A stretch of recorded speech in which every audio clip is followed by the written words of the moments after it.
We do want to get Anish's perspective on this game. Anish, when your opponent finishes with 1 hour and 35 minutes on their clock, well, you must have survived a big scare in this one. Yeah, what can I say? Great play by Fabiano. Yeah. Everything went according to his plan.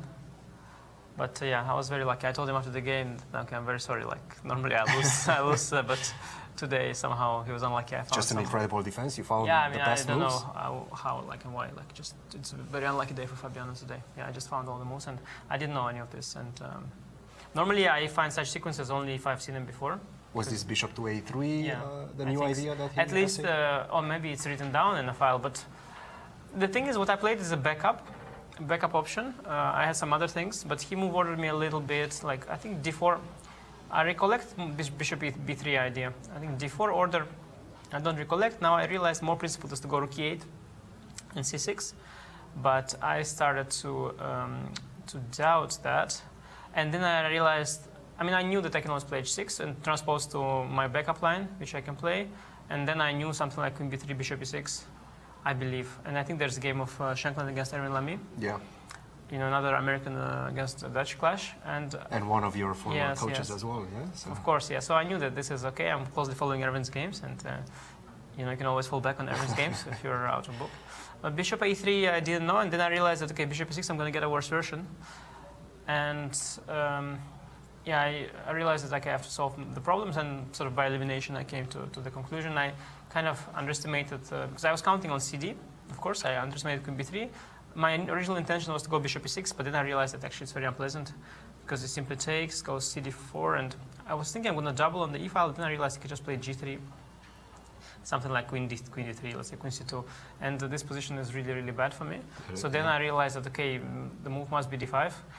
Also, because its position looks pretty fine for black, and I originally planned to take on dc, and then I realized that if I take here first, I can play bishop f5, and the difference is that after he takes, plays rook e1, I bring the queen right to d7, not to d8, and then I realized dc is probably a better order, and here I thought maybe I can use it with knight takes e8, but then I saw this.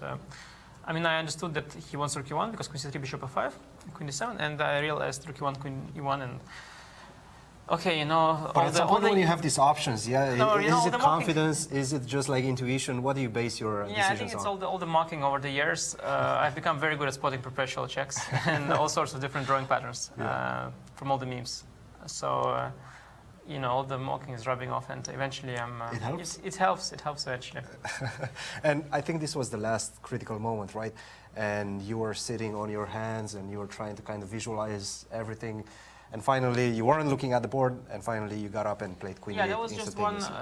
One thought here. I mean, it's sort of clear that this is a drawing line, because I was looking for a way for him to play on, but it was so artificial, like bishop e2. I mean, it is so incredibly artificial, and I have so many different ways. I thought bishop g4 is good. Sorry, king of1. Bishop e2 is very bad. I was thinking king of1 was the critical one. Yeah, and then I think bishop g4 was very good. But also I have such a margin at this point. I mean, material is okay, and the pawn on d2 is alive. Yeah. So it was clear that he has to do this d6, and then this pattern is pretty simple. So I'm speaking of that moment, I think we have it ready to show on the live feed, and maybe you can walk us through what you were thinking at this point. No, I was thinking something. Maybe I just fell asleep. Okay. You thought for a while? I think you were in that position for like 5 minutes. No, nobody's filming you while you're sleeping and looking at you afterwards. Or slow-mo. We have slow-mo, yeah. Wow. That's what you want to show off, eh, you guys? You want to show off the technology? Of course. Okay. No, it's very awkward. You know, nobody's filming, should film people when they're eating or sleeping. As we all know. So, yeah, very awkward footage there. But in the end, I woke up and... you made the right decision. Found my perpetual. Yeah, very happy with that. Anish, big result, big defense for you tomorrow with the white pieces. You have to put on the pressure on your opponent. How are you going to approach that game? I play Jan, who is very well prepared. But Jan and Ding, as we see so far, they of course had a tough tournament, and yeah, we'll see. I mean, I think it's going to be an exciting game. I enjoy playing, such great players, and yeah, very interesting what will happen, because he's probably the best prepared player in the world right now.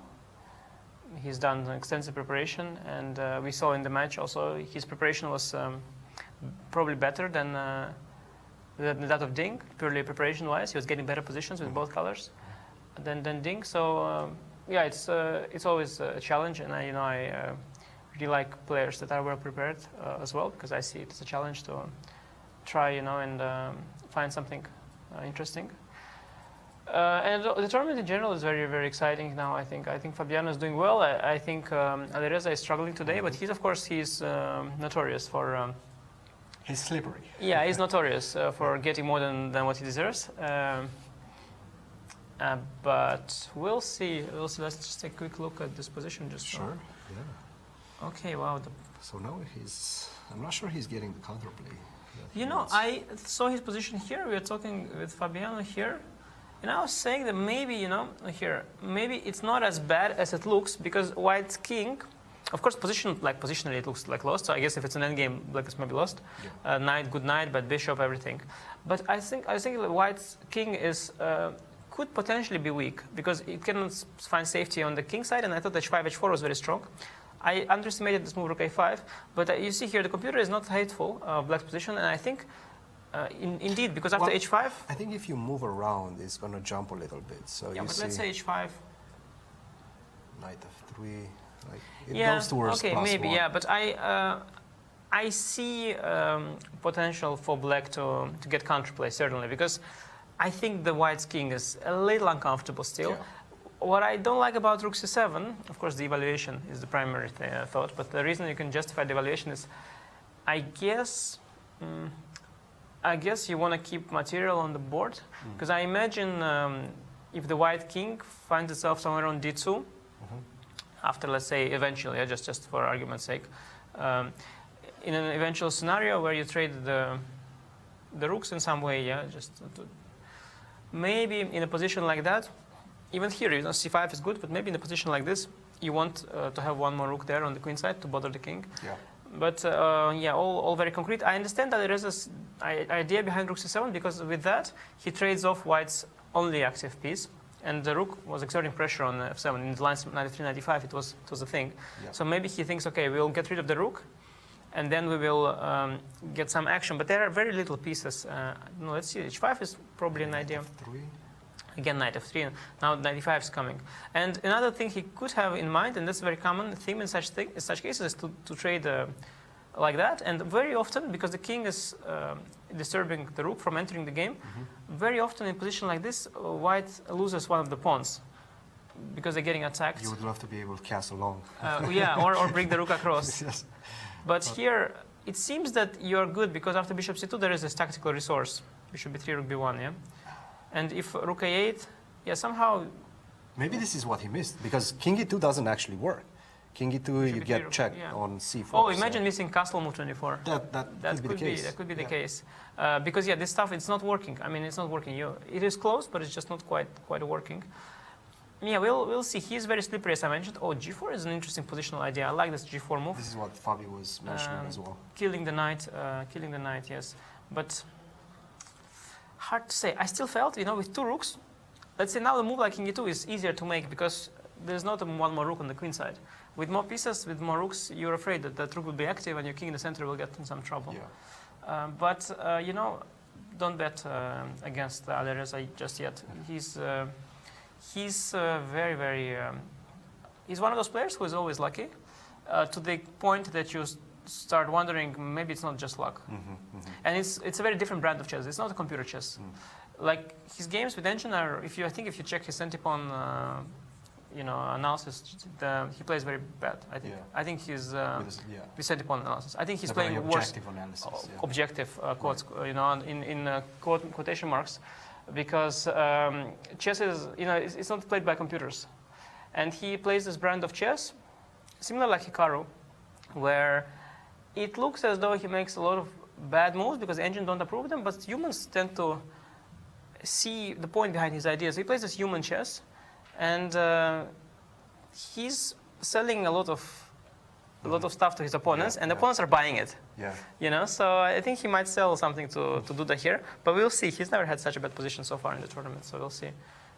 We'll see what happens. Alireza definitely a good merchant. So thank you very much for giving us your insights and giving the guys in St. Louis a commentary break.